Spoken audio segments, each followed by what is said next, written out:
Bonsoir à tous et bienvenue à Perspective. Le 51e Congrès eucharistique international a pris fin dimanche dernier. Le congrès avait eu lieu à Cebu, aux Philippines, où 72 pays étaient représentés. Le pape a envoyé un message vidéo aux pèlerins lors de la messe finale. Il est notamment revenu sur la longue histoire chrétienne des Philippines, puis il a annoncé le lieu du prochain congrès à Budapest en 2020. Écoutez.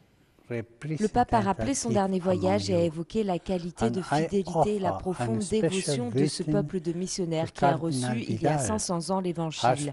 Il a su montrer une profonde foi et résilience après la dévastation du typhon Yolanda de 2013. Christ est en vous, c'est notre espérance de gloire. Le pape a souligné que Jésus était toujours présent dans son Église, surtout dans l'Eucharistie, et sa présence nous pousse à être missionnaires pour porter le message de la tendresse, du pardon et de la miséricorde du Père à chaque homme, femme et enfant. À la fin de son message, il a annoncé que le prochain congrès eucharistique se passera en 2020 à Budapest. Samedi dernier, le pape François a présidé la première audience jubilaire. 20 000 personnes étaient rassemblées au Vatican. Chaque mois, le pape prononcera un discours centré sur l'année de la miséricorde. Pour cette première audience, la mission était au cœur de sa catéchèse. Celle-ci est intimement liée à l'expérience de la miséricorde. Voici un résumé de sa catéchèse. Frères et sœurs, aujourd'hui, je voudrais souligner le lien étroit qu'il y a entre la miséricorde et la mission.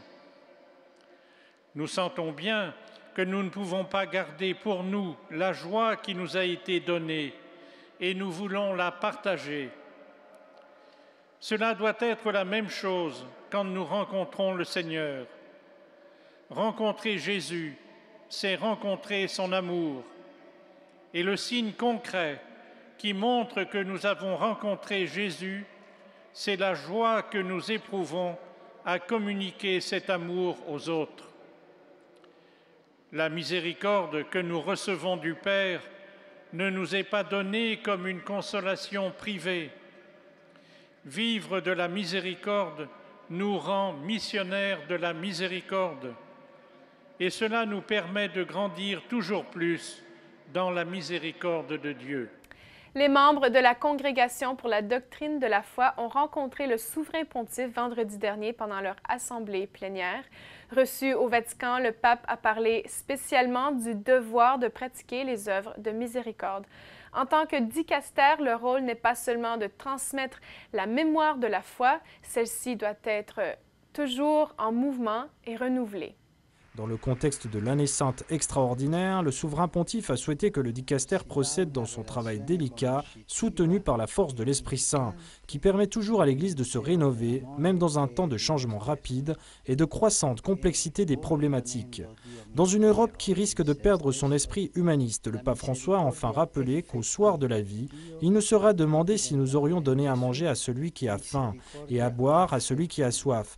Et également, il nous sera demandé si nous aurions aidé les personnes à sortir du doute, si nous serions engagés à accueillir les pécheurs, si nous aurions été capables de combattre l'ignorance, surtout celle regardant la foi chrétienne et la bonne vie. La fede cristiana, infatti, non è solo conoscenza da conservare nella memoria. La foi chrétienne, en fait, n'est pas seulement la connaissance à conserver dans la mémoire, mais c'est la vérité à vivre dans l'amour.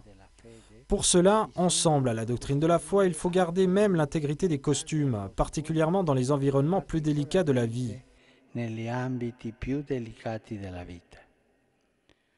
L'adesione di fede alla persona di Cristo implica L'adhésion à la foi en la personne du Christ implique qu'il soit l'acte de la raison, soit la réponse morale à son don. Sur ce point, je vous remercie pour tout l'engagement et la responsabilité que vous exercez dans le traitement des cas d'abus de mineurs de la part de clercs. C'est tout pour cette émission. Merci d'avoir été avec nous et à très bientôt.